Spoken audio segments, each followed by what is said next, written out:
Welcome to Inside Design with Kandrak and Cole, hosted by two nationally published Atlanta interior designers, Joanne Kandrak and Kelly Cole. These energetic women are also world travelers, charity givers, and bloggers with a wealth of information to share and stories to tell about the interior design world. Okay, now just a warning, this is going to be fun and not too serious. After all, they still do have an interior design business running at full speed. Hi, everyone. This is episode 23 of Inside Design with Kandrak and Cole. This is Joanne Kandrak, and today we're talking about our work in Guatemala. We've just returned from a week there. We are exhausted and exhilarated all at the same time. And everywhere we go, people inquire about our work there, so we thought it would be a perfect time to share all about our trip. So, hey, everybody, this is Kelly. It all started about, I've lost track now, but I want to say 7 years ago, maybe. My church was offering a variety of mission trips, and I jumped on board and decided Guatemala seemed like a not too scary one, and I went. And I had an incredible time, but it wasn't really the kind of trip I wanted to be on. It was comprised of Vacation Bible School and some other things that, I wanted to do something different. But when I was there, I met a couple named Paula and Fontaine Green, and they are Americans. They are missionaries that moved from Florida. They're originally from Kentucky, and they have been there for 12 years now. So when I met them, it had been, say, 5 years. And I just instantly had a connection with them, and we really got along and connected through Facebook. And so the next year, I thought, you know what, I want to go back. I really love the country. And Paula and Fontaine and their ministry called Catalyst Resources International seemed to be an easy way for me to bring teams. So I just kind of didn't go with my church, and I went by myself and rallied family and friends and designers and all kinds of stuff. So I think our first team, we had like seven women. But so that's kind of how it all started. So Catalyst Resources International was founded when, Kelly? Like, it's about 12 years ago? Yeah. Mm-hmm. So Fontaine and Paula Green from Kentucky started this amazing nonprofit, I guess, and partner with people who want to come and do work there. So they basically host missionaries. Although that word, I don't feel like I'm a missionary. It seems, I'm just a person going there to help other people. Missionary, I don't know. I guess we need to look up they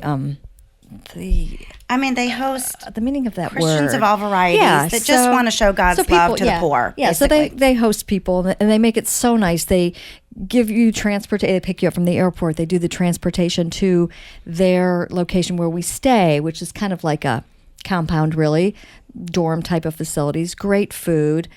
Hot showers. They basically make it so nice for you to be able to go there and do the work. They do all of kind of like the the support. Logistics. It's the support. Yeah, they do all the support to make you do what you need to do there, and they help you to figure out what you want to do there. Mm-hmm. So, and you can go on to their website while we're talking. It's Catalyst, CATALYSD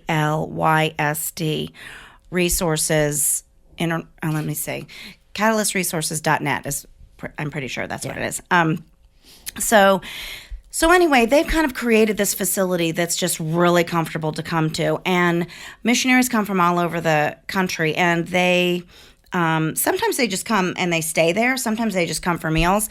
But if you want to get involved in projects in villages around Guatemala, they will help you make that happen. So when we started going there, actually my very first trip, I didn't really know about fundraising, and I just wanted to go back and make a difference. I didn't care how it happened. And there was a team there from Ohio, And they reached out to me on Facebook before I left with my little team of 7 women and said, "Hey, I saw you on Facebook, and I know you guys are coming, and you have a really small team. We've raised a lot of money, and we're going to build 4 homes, and you're welcome to join our team if you want to." And I was like, "Oh my gosh, that is so nice. You don't even know who I am." And so we joined with them, and we were able to build our first house because of their outreach to us. So what we've done is every year, what we do is we raise money. We've learned how to do that. We do it on GoFundMe, most of it, and personal outreach, and on Facebook. And we go every year and we build a house. So we'll kind of go through what our last week was, since we just got back, and tell you what that was. Yeah. So the makeup of our team for this past week was, of course, Kelly and I, Kelly's husband, who has really jumped on board, and it's great to have a couple of the men there. Yeah. So it was Kelly and her husband, myself. My niece, who lives here in Atlanta, reached out to me and said she wanted to go, I was very excited, because it's really great for young people to see this kind of work. And then a designer friend of ours, Rosa, who lives in Charlotte, her and her husband came along. He is a dentist there in Charlotte who does mobile dentistry, which was so great because he, through Colgate, brought thousands probably of toothbrushes and toothpaste for people in the village. And Rosa's fluent in Spanish because she's from Colombia, Colombia, as she says. Yes. And so she was just, oh gosh, it was so helpful. I mean, my Spanish can get us just out of trouble, but it's not, it was hers. Incredible. Her being able to translate and speak to the family and then tell us what the family was saying was really great. So it was wonderful to have her. And then Beth Lacefield, she owns Lacefield Designs, which is a textile and pillow company that we buy a lot from. She came along. And Megan and Bobby. Megan is Kelly's husband's niece, and she and her husband live in Charleston. And then we had 2 other young girls, 2 college girls who the one's mother was Kelly's old roommate, and she's been on several trips. Elise. Yes. And these 2 girls and Jen, her friend Jen, are, like 20 years old. And to see them work so hard, and they love the kids. It's been their, 4th trip maybe? It was Elise's 4th and Jen's 3rd trip. Yeah, they love it, and they'll be back next year. Yeah, it was really, really great. And, if you go to our blog, you can see all of the pictures, of the building of the house. And, this year, we did a shoe drive. Yeah. So generally, I'll back it up just a smidge. We build a house. And what that is we build the same house over and over again every year. So it's a very well-oiled machine that CRI has kind of come up with. And they build, what did they say, 75 to 100 a year? Mm-hmm. And it's, when we get to the family's little plot of land in the village, which in this case was Santa Maria de Jesus, which is a village outside of Antigua, about an hour away from where we were staying. So we get to the little plot, and the family, they've got to have some skin in the game. So what they do is they have to contribute 100 quetzales, which is the Guatemalan currency, and equals about $150. You mean 1,000 cues? 1,000 cues. Yeah. Sorry, what did I say? 100. Oh, sorry. It's 1,000, and that's a lot of money for them. Yes. A lot of money. Yes. And then they need to mix and pour the concrete for the foundation. And let me tell you, Joanne and I mixed concrete for the very first time for the bathroom that we built for this house, and I thought I'd break my back. It's very, very hard work. Yeah. So they have to bring all the products that CRI supplies from the base of the kind of mountainous area that we're in up to their little area, and then they have to lay the foundation. So they have a lot of skin in the game. Yeah, so by the time we get there, the foundation is there, and then all the wood. And all that wood needs to be measured and cut, which is what we do. Yes. So there's a little floor plan that we follow every time. It's 2 little bedrooms. It's kind of a living space, and then a tiny little porch. And it's got a tin roof, and it's got 2 windows and a skylight and a front door that locks, which is a really big deal. And what these people are used to living in, definitely no concrete. It's dirt floors. And then their walls that are kind of makeshifted either are that corrugated tin, which must be really inexpensive. I don't know where, but it seems like almost everybody has it. or it's bamboo that is tied together to make a wall. Yes. So, I mean, and I'm talking like this family was the biggest family we have ever built for. They had 10 kids, 3 of which were already married and out of the house. So this mom, Maria, she was 48. She had kids ages 29 to 3. So can you imagine that? So her last baby was born when she was 45. So they had all 9 of the remaining family, 9, so 7 kids and the mom and dad were in this little shack with 2 beds. Yeah. On a dirt floor. And that's what they lived in when we got there. So we spent 4 days cutting every piece of that wood. Joanne was on the cutting team. yeah, well, the measuring. The measuring. You were the measurer. I was measuring. Yeah. I'm not good. I have literally no upper body strength. I cannot hammer a nail. Well, some way, somehow, I have the upper body strength. So. Kelly can, we all have our strengths. That's right.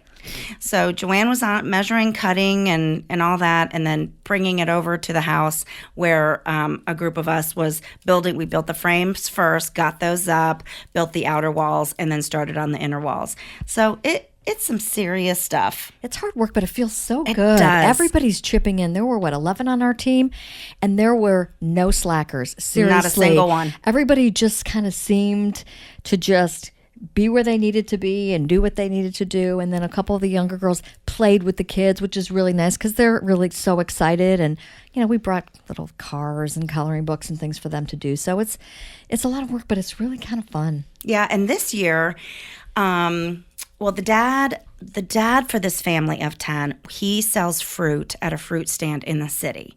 So he takes a bus every Monday morning to the city and he sells fruit at his little fruit stand. Well, he can't afford the bus fare to come home to their little village every night. So he literally stays in the city all week and sleeps I guess on the ground. On the route. I guess they beside said there's a lot of people that do that. So they kind of just sleep by their cart booth, Yeah. whatever they have. so that he can protect it. Yeah. And then he comes home on Sundays just for the day. Oh my goodness. So, but this year, the oldest child of the little ones that was there, of the little boys, was named Luis, and he was 9.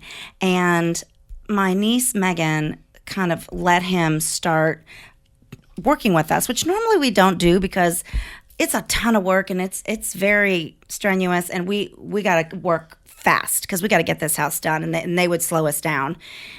But Luis could hammer a nail better than me. He was so fast. I told him in Spanish, I said, "You are really, really, really important to this home because you built almost all of it." He was so proud. He was watching. He just was, kind of watching the foreman, explaining to people what to do. And you could tell that he was taking this all in. Yeah. And at 9 years old, you're pretty impressionable. So who knows? This kid may work in construction. Well, and he was really small for his age. He was about the size of a 5-year-old. And that he had to be tired. I mean, he it's not like he's getting 3 big meals a day like our kids. And he just never gave up. I mean, but I will tell you, working. every single one of those kids have a smile on their face almost 24/7. Totally. I They mean, are happy kids. They are so happy. They don't know what they don't have. That's right. So after we build the house and we dedicate the house, and it's lots of tears and it's just incredible. And this year, I really just wanted to do something different because we have built so many homes over the years, and it's always the biggest gift you could ever give these families. But we wanted to do something a little different. So I decided I wanted to do a shoe drive, and I reached out to everybody on the team and I said, all right, we are going to put new or gently new shoes on every child in the village of Santa Maria de Jesus. And so please reach out to your communities, go to your nearest, Payless, Target, Old Navy, Walmart, whatever, buy as much as you can, and let's just bring it. We had to bring it with us because you can't ship anything to Guatemala. So we landed, and our team brought, do you think we had about 500 pairs? Yes. Yeah. At least 500 pairs. Yeah. In duffel bags. So we sorted them all. So the night before, we sorted them all. It was so fun. We were like, look at this one, look at this one, look at these little Steve Maddens, look at these little Merrills, So we separated them all by size. We rubber banded each one, and I had brought like literally 20 home goods bags, and we loaded up all the different sizes. And then the shoe sizers. Kelly found these great shoe sizers on, of course, Amazon, and got 4 of those so that we could measure all their feet. Their dirty, poor little dirty feet. So our friend Edgar, who works at Sierra, he was kind of in a panic about that I whipped up this dream because he was so afraid that there would be a child left out that didn't get shoes, and then it would cause mayhem in the village. But we got really lucky. So he kind of brought us to the soccer field that had a big chain link door on it, and he covered it with a tarp so that we were kind of in there and not everybody could see what we were doing. It was kind of controlled. It was to control it. Yeah, he stood kind of by that door and let like a few in at a time. Yeah. But what was so amazing was they all stood in line, very nicely. We sent them kind of from one station to another, measured their foot, sent them over to get a piece of candy because you got to, kind of reel them. And then they sent them over to the dentist, and he gave them a toothbrush and toothpaste. And then they came over to the area where we were putting, shoes on their feet. So it was very organized and really amazing. And let me tell you, at one point, we had probably, I'd say 125, 150 kids in line. They were all standing there, like literally touching each other with their hands on each other's shoulders, not saying a peep, so well behaved. Mm-hmm. So many of the little girls had their baby brothers or sisters on their back, wrapped in a sarong. They totally take care of their younger siblings. I mean, when I was 6 years old, if my mom told me to put my baby sister on my back in a sarong and take care of her all day, I would have been like, say what? But yeah, it was the most amazing thing. But the thing that got me, and the thing that I'll never forget, and I'll post these. A lot of these pictures are on Facebook, but I'll write a blog this week. Their feet were so dirty. I'm talking like crusty mud cuts, and they're so tiny. These tiny feet, they look like they hadn't been bathed in a month. And to hold them in our hands and take off their disintegrating little Crocs or whatever shoes they had on and put a new pair on was like the light up shoes. Like there were a couple pair of these like we had Spider-Man and Batman. But the Spider-Man, like when you smacked the shoe down, the eyes lit up. Oh my God. Yeah. Those kids went crazy. Yeah. So that's kind of what we did this year. And then we always have one day where we sightsee and we just enjoy the country. And Guatemala is a country of extreme wealth and extreme poverty and no middle class. So there is so much to do and so much beauty. So we spent the day in Antigua, which is a tourist destination, cobblestone streets and old Mayan ruins, and we went to a 17th century monastery that's been turned into a 5-star hotel, and we had a lovely dinner, and we drank a lot of wine, and we all just hung out and relaxed, and we shopped and shopped and shopped some more, and we had a great time. But we always kind of incorporate that into our trips.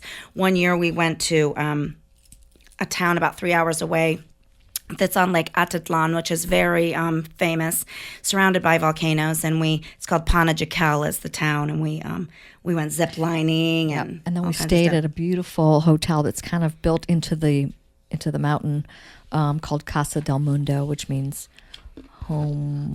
Casa del Mundo, home of the world. Home of the and yes, they home do, of the world. and they do welcome everybody from all over. Yeah, it's really cool. So that was kind of our week, and I have to say, our team, we eat together, we sleep together, we are never apart, and nobody got on my nerves, and everybody was fantastic, and it was really great. So we will continue to do this every year. I think we're always looking for kind of new ways, new things to do. So for the future, I don't know quite how to do it because I'm so wrapped up in like bringing the teams there, but I would love to more formally and in a larger way partner with the local Guatemalan businesses to bring their products into our designs. Yeah. I just haven't quite figured out the way. Yeah. The looming that they do there, the beautiful textiles. I know there's a lot of people there who are kind of helping the women in the villages and creating, handbags and pillows and things like that. But we're navigating that just to see how. Well, what was fun this year was we had Rosa Dest from Rosa Dest Interiors out of Charlotte, and she travels a lot all over the world, and she's putting together a pop-up shop where she's selling some special things that she has purchased from her travels. So she was on the hunt for some real special Guatemalan stuff. And then Beth, because of her ownership of Lacefield Designs, I took her to a few artisans where she can really partner with them, because I think they can take off with that a little faster than we can. So being the catalyst and the liaison to help them, that was really fun this year. Yeah. Yeah. One thing we didn't talk about real quick was House of Hope. Oh, yeah. This is the orphanage that we've visited several times, and it seems like it's always changing. Luckily, some of the kids are adopted. Some of them have been there, since they were little, but there were 2 little ones whose parents were victims of the volcanoes, and so they had taken them in, and this orphanage called House of Hope it's kind of hard to describe. It's so well run. You can just feel the way that these people love these children, and the children are so happy. They have a little school there. They have a garden that they pick from and eat from. Chicken coop. Yeah, a little chicken coop. And it's amazing. A play area, and it's run by other Americans, Diane and Justin Herman from Colorado, who are amazing, navigating the government problems and the adoption catastrophes that do and don't happen in Guatemala. And so we went, and she's got 16 right now, most of them under the age of 1. I think all but 3 were under the age of 1, and we were just loving those babies. And we brought them more shoes too, because we had so much left over. I'm sitting here thinking about how we've got like a little time limit on this podcast. There's so much to tell. It's one of those things where you come back from a trip and you really just can't almost explain it. Sometimes you look at photos but this is one of those things that I think you almost need to experience for yourself. I mean, we can tell you all about it, but I feel like what we're saying and the words are not conveying the emotion and the feeling that this trip gives us. Well, and when I first started going, my parents were like, "What? Why don't you just, give back to your own community?" I'm like, "I'm already doing that, but I was trying to express to them, we do not have this level of poverty in our country. We have poverty, but we have a welfare system. We have a government that works. We have water. We have running water. We have public school systems. They don't have any of this. This is poverty that you can't even imagine unless you go and you see it with your own eyes. So we're just really honored to be able to have the means and the wherewithal to go every year. And to all the people who support us, because we really couldn't do it. We have a lot of great donors that, feel like either this is not something they can do and appreciate the fact that we'll do it, and they want to help support us do that. So we really want to thank all the people, because we had huge help this year. This was our biggest year. Yeah. Yes, so thank you, everyone. So if you want to help us for next year, you can go to GoFundMe.com and just in the little search, because there's so many great fundraising campaigns going on, search Candrak-Cole Goes to Guatemala. And that you can give any amount, leave us a note, and that will go towards our trip and all of our efforts for next year, which will be in June. So, and if you want to, learn more about Catalyst Resources International or House of Hope, just email us through candrak-cole.com, and we'd be happy to share anything that you need to know. Yeah. All right. So you kind of blew it on the funny quote the other day, because I did, but you're going to make up for it. I'm going to make up for it. She's going to make up for it today. So. Do you want me to read the inspirational one? Okay. All right. So, of course, this is very apropos for today's podcast. If you are more fortunate than others, it is better to build a longer table than a taller fence. I love that. I mean, it kind of also with everything that's going on in our country right now, that's not really a political statement. It's just trying to, I think it really just speaks to the fact that, we in the United States are really more fortunate than a lot of other countries. And if you have the opportunity to reach out and invite somebody to your table, which is just really a synonym for, pay it forward, then you should. Yep. All right. So here's a quote that my daughter, I was going to say, where'd you find this one? This is Emery good. gave it to me, and I laughed so hard because this is totally me after coming home from Guatemala and being like thrown in the trenches of Candrack and Cole and everything we have going on right now. Okay. I am not an early bird or a night owl. I am some form, can't even get through, some form of a permanently exhausted pigeon. That is so me right now. God, I'm just dead. Like this morning I was getting ready for work and I'm like, don't think about everything you have to do. Just get dressed and get to work and it'll be okay. Yeah, it's been a really overwhelming. When you come back, you have to kind of get regrouped because it's just so different. And then we've gotten thrown into so many things, and it's just it's summer. There's a lot of things going on, and it's so hot in Atlanta. I can't even function. I mean, I'm like dying. We had a huge install yesterday, so this is all good stuff. Yes. But boy, we are worn out. Send me back to Guatemala. It was easier there. We are permanently exhausted pigeons. Oh my God. Okay, so I'm glad we're cracking ourselves up, and hopefully you got a laugh out of that too.